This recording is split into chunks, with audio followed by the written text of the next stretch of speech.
शांति। आज अव्यक्त बाप दादा के मधुर महावाक्य दिनांक 2 फरवरी 1972। बाप दादा ने प्रीत बुद्धि की निशानियों पर ये मधुर महावाक्य उच्चारे हैं।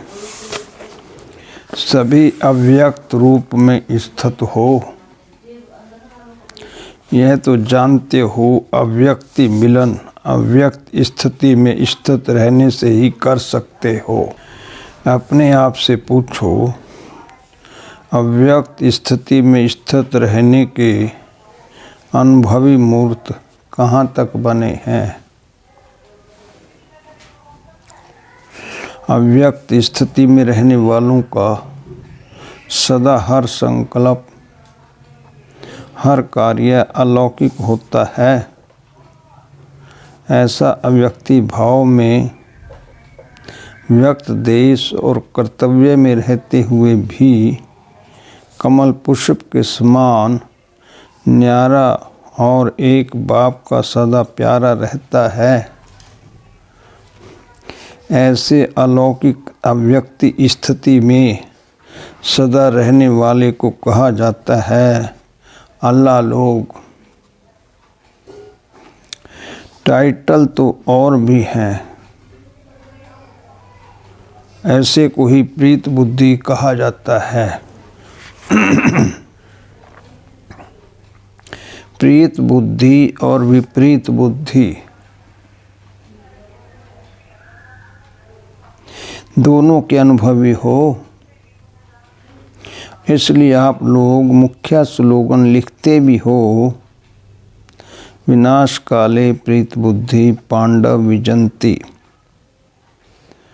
और विनाश काले विपरीत बुद्धि विनशंति। इस स्लोगन को सारे दिन में अपने आप से लगाते हो कि कितना समय प्रीत बुद्धि अर्थात विजयी बनते हैं और कितना समय विपरीत होने से हार खा लेते हैं। जब माया से हार खाते हो तो क्या प्रीत बुद्धि हो? प्रीत बुद्धि अर्थात विजयी। तो जब दूसरों को सुनाते हो कि विनाश काले विपरीत बुद्धि मत बनो, प्रीत बुद्धि बनो, तो अपने को भी देखते हो कि इस समय हम प्रीत बुद्धियाँ या विपरीत बुद्धि हैं। प्रीत बुद्धि वाला कब श्रीमत के विपरीत एक संकल्प भी नहीं उठा सकता। अगर श्रीमत के विपरीत संकल्प व वचन व कर्म होता है तो क्या उसको प्रीत बुद्धि कहेंगे? प्रीत बुद्धि अर्थात बुद्धि की लगन व प्रीत एक प्रीतम के साथ सदा लगी हुई हो। जब एक के साथ सदा प्रीत है तो अन्य किसी भी व्यक्ति व वैभव के साथ प्रीत जुट नहीं सकती, क्योंकि प्रीत बुद्धि अर्थात सदा बाप दादा को अपने सम्मुख अनुभव करेंगे। जब बाप सदा सम्मुख है तो ऐसे सम्मुख रहने वाले कब विमुख नहीं हो सकते। विमुख होते हैं अर्थात बाप सम्मुख नहीं है। प्रीत बुद्धि वाले सदैव बाप के सम्मुख रहने के कारण उनके मुख से, उनके दिल से सदैव यही बोल निकलते हैं, तुम्हीं से खाऊं, तुम्हीं से बैठूं, तुम्हीं से बोलूं, तुम्हीं से सुनूं।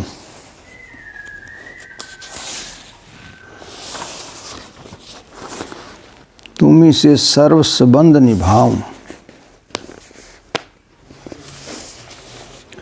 तुम्हीं से सर्व प्राप्ति करूं। उनके नैन उनका मुखड़ा न बोलते हुए भी बोलते हैं। तो ऐसे विनाश काले प्रीत बुद्धि बने हो, अर्थात एक ही लगन में एक रस स्थिति वाले बने हो। जैसे साकार रूप में साकार देश में वरदान भूमि में जब सम्मुख आते हो तो जैसे सुना वैसे ही सदा प्रीत बुद्धि का अनुभव करते हो ना,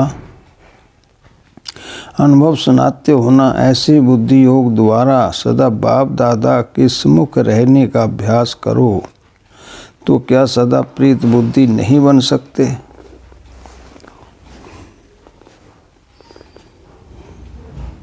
जिसे सम्मुख हैं वह सदा बाप दादा तो जैसे सूर्य के सामने देखनी सूर्य की किरणें अवश्य आती हैं।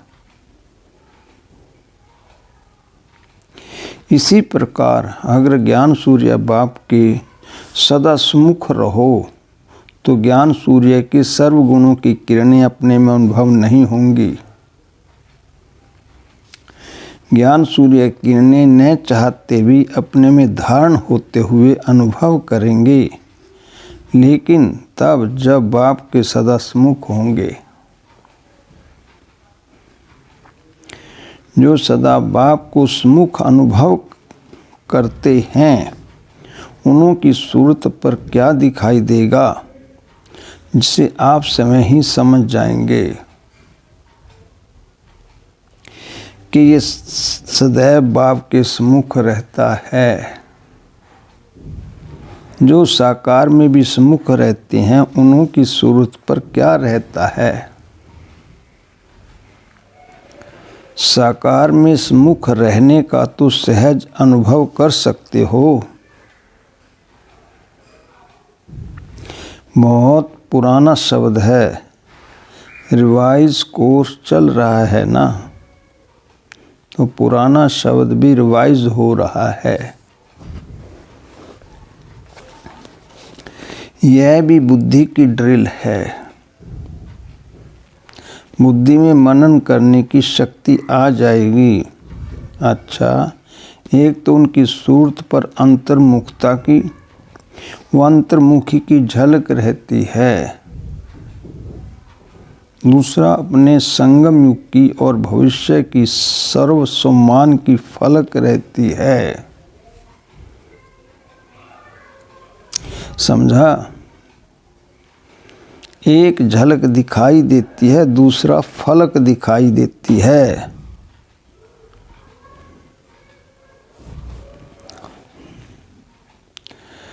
तो ऐसे सदैव न सिर्फ फलक दिखाई दे लेकिन झलक भी दिखाई दे।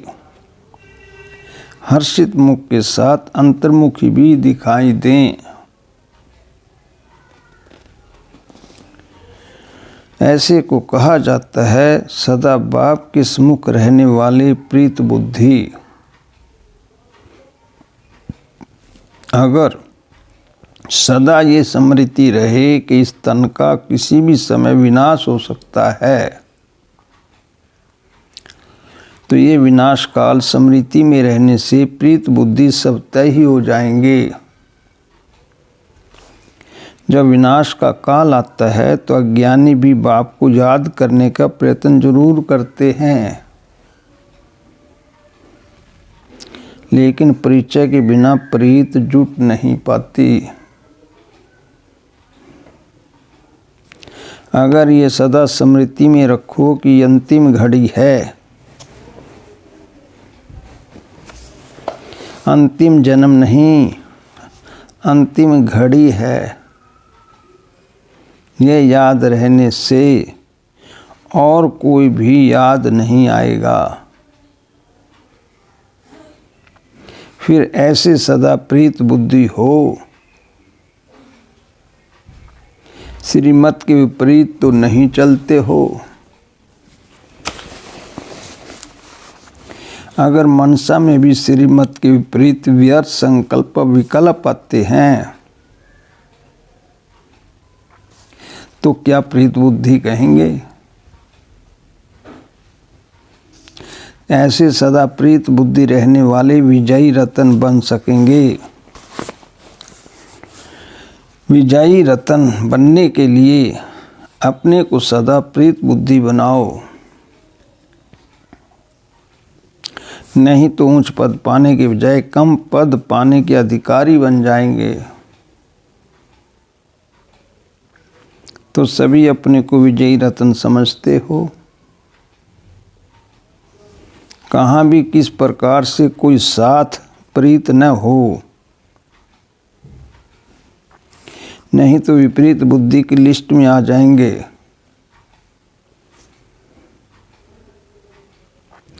जैसे लोगों को प्रदर्शनी में संगम के चित्र पर खड़ा करके पूछते हो कि अभी आप कहाँ हो और कौन हो,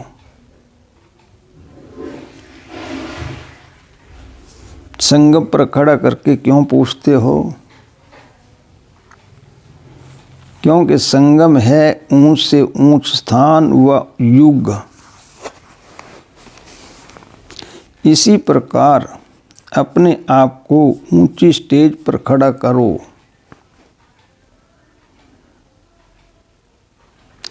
और फिर अपने आप से पूछो कि मैं सदा प्रीत बुद्धि हूँ व नहीं हूँ। वह कभी प्रीत बुद्धि की लिस्ट में आते हो, कभी निकल जाते हो। अगर अब तक भी सदा प्रीत बुद्धि नहीं बने, अर्थात कहाँ न कहाँ सूक्ष्म रूप में व स्थूल रूप में किस से भी कहाँ भी प्रीत लगी हुई है, तो वर्तमान समय जबकि पढ़ाई का कोर्स समाप्त हो और रिवाइज कोर्स चल रहा है, तो इससे समझना चाहिए परीक्षा का समय कितना समीप है। जैसे आजकल कौरव गवर्नमेंट भी बीच बीच में पेपर लेकर उन्हों की मार्क्स फाइनल पेपर में जमा करती है,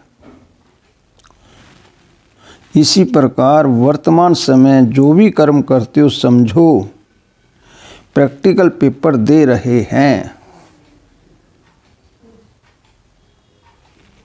और इस समय के पेपर की रिजल्ट ही है। अभी थोड़े समय में ये भी अनुभव करेंगे, कोई भी कर्म करने वाले को सूक्ष्म रूप में सजाओं का अनुभव होगा।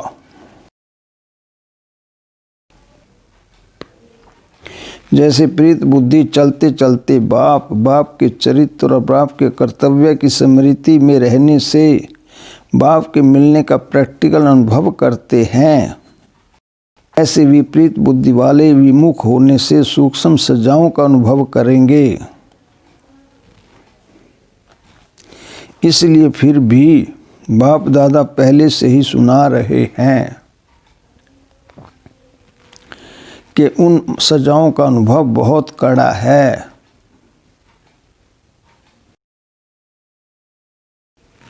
उनके सीरत से हरेक कहेंगे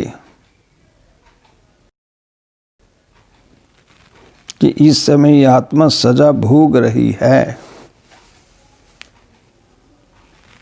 कितना भी अपने को छिपाने की कोशिश करेंगे लेकिन छिपा नहीं सकेंगे।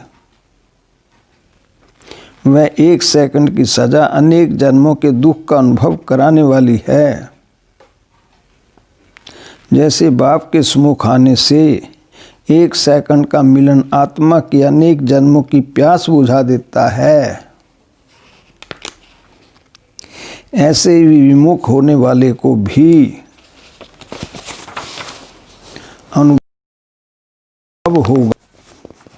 फिर उन सजाओं से छूटकर अपनी उस स्टेज पर आने में बहुत मेहनत लगेगी। इसलिए पहले से वार्निंग दे रहे हैं कि अब परीक्षा का समय चल रहा है। ऐसे फिर उलाना नहीं देना कि हमें क्या मालूम कि इस कर्म की इतनी गुव्य गति है। इसलिए सूक्ष्म सजाओं से बचने के लिए अपने से ही अपने आप को सदा सावधान रखो। अब गफलत न करो। अगर जरा भी गफलत की तो जैसे कहावत है, एक का 100 गुना लाभ भी मिलता है और एक का 100 गुना दंड भी मिलता है। ये बोल अभी प्रैक्टिकल में अनुभव होने वाले हैं। इसलिए सदा बाप के सम्मुख सदा प्रीत बुद्धि बनकर रहो। सदा सम्मुख रहने वाले लक्की सितारों को बाप दादा भी नमस्ते करते हैं। प्रीत बुद्धि अर्थात बुद्धि की लगन व प्रीत एक प्रीतम के साथ सदा लगी हुई हो। जब एक के साथ सदा प्रीत है तो अन्य किसी भी व्यक्ति व वैभवों के साथ प्रीत जुट नहीं सकती, क्योंकि प्रीत बुद्धि अर्थात सदा बाप दादा को अपने सम्मुख अनुभव करना। अच्छा, ओम शांति।